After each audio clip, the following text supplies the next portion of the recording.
And so I hope the minority leader withdraws his statement. Otherwise, I will be the one to make sure that there will be an ethics probe on this. A congressman taking up the cudgels of our aggressor in the West Philippine Sea. Definitely, I'm going to file an ethics charge because he has failed in his duty to protect and defend the Constitution of the Philippines. Article 1 is national territory.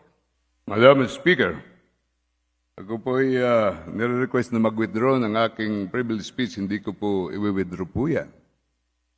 Ito po ay aking personal na paniniwala sa mga nangyayari dahil tingnan mo yung umaabot na tayo sa napakataas na nasa Senado, marami ng issues.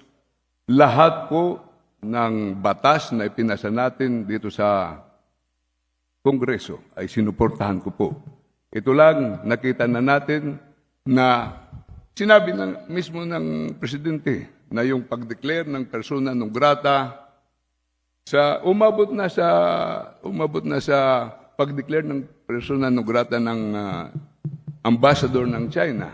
Sinabi niya it is the last resort. Ibig sabihin, pero hindi ko importante na si Jay Tariela lang ang sinasabi ko dito.